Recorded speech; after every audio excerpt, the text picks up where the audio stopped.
All right, if you're keeping up with U.S. immigration news, you've probably seen something, well, a little confusing. We're talking about two huge new rules for work permit extensions that seem to completely contradict each other. One gives this massive, generous extension, and the other one, poof, takes it away entirely. So what's the deal? How can both be true? Let's get into it. Okay, so here's how we're going to break this all down.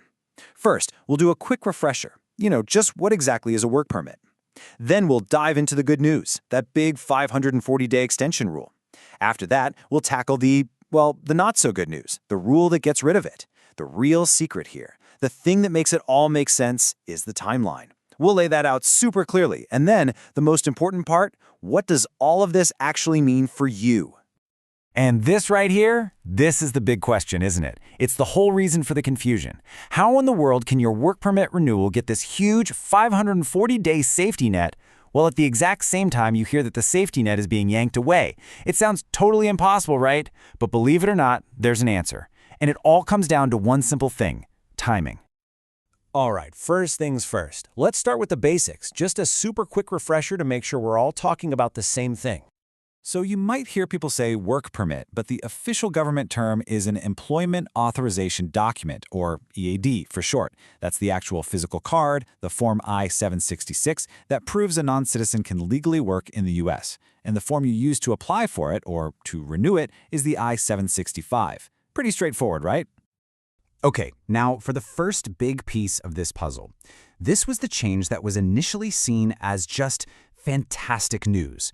A huge sigh of relief for hundreds of thousands of people who were stuck waiting for their renewals.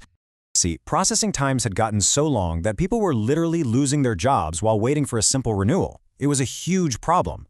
So, to fix this, a new rule was put in place. The whole idea was to give applicants a much, much longer buffer so they could stay on the job while USCIS worked through the backlog. And we're not talking about a small change here. The buffer period jumped from 180 days all the way up to 540 days. Let that sink in. That's almost a year and a half. For anyone stressed about losing their job because of a paperwork delay, this was an absolute game changer. So, let's get into the specifics, because they're important. The rule officially kicked in on January 13, 2025. But, and this is key, they made it retroactive. It actually applies to eligible people who filed their renewal way back on or after May 4, 2022. We're talking about a lot of folks here: asylum applicants, certain spouses of visa holders, and more. You can just imagine the massive sense of security this gave people. Okay, so everyone's feeling good, right? This 540-day cushion is in place. People can finally breathe a little easier. And then, bam, the government announces a total shocking reversal. And you have to remember, this wasn't a temporary fix. They made this rule permanent. The understanding was, okay, this is the new normal. It was supposed to provide real, long-term stability for both workers and the employers who rely on them. And then, out of nowhere, this new rule drops, and it says that for applications filed pretty soon, that automatic extension, it's gone. Not shortened, not reduced, just eliminated entirely. The whiplash from this was immediate and, frankly, pretty intense. So you're probably asking, why? Why the complete 180-degree turn? Well, the official reason given was about prioritizing proper vetting and screening. The government's stated goal was to make sure that every single application gets a full, thorough review before any new work authorization is granted, rather than just relying on that automatic extension as a safety net. Okay, so this brings us back to the central riddle. How can both of these things be true at the same time? How can a rule be both permanent and also eliminated? The answer, it turns out, isn't about what the rules are. It's all about when.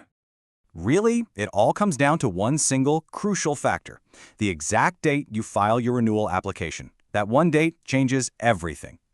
Let's look at the timeline, because this is where it all clicks into place. If you filed on or after May 4th, 2022, you fall under that nice, generous 540-day extension rule. But there's a huge date circled in red on the calendar, October 30th, 2025.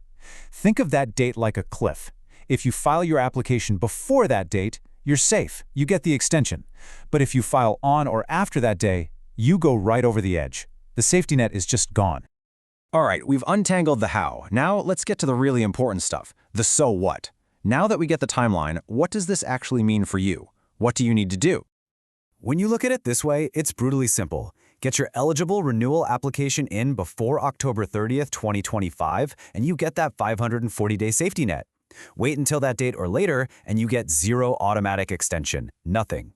And that means if your current work permit expires while you're waiting for the new one, you can't work. The risk of a major gap in your employment becomes incredibly real. So, if you're an individual with a work permit, the takeaway is crystal clear. You have to plan ahead. Seriously, if your EAD is set to expire anywhere in late 2025 or into 2026, you need to be strategizing about this right now.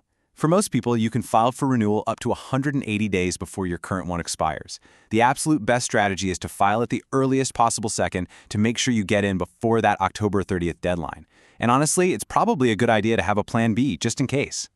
And this isn't just for individuals. If you're an employer or you work in HR, this changes things for you too. You've got to be extra diligent with your I-9 verifications. You need to know exactly how to confirm an employee is still good to work under that 540-day extension. And you absolutely have to start preparing for the very real possibility that some of your key team members might face a work gap if they miss that deadline. So let's just boil it all down one last time. It's a tale of two rules. Rule number 1, increase the automatic extension to a massive 540 days for people who filed since May of 2022. That means they can keep working. But rule number 2 completely eliminates that extension for anyone filing on or after October 30th, 2025, creating a huge potential for a gap in employment. And all of this leads us to one final, really critical question. That October 30th deadline, it creates a clear race against the clock. But here's the thing. With USCIS processing times still being so unpredictable, the big, lingering unknown is, will filing early even be enough? Is it a guarantee you won't face a gap in employment? That's the million-dollar question that thousands and thousands of workers are going to be facing as that deadline gets closer and closer.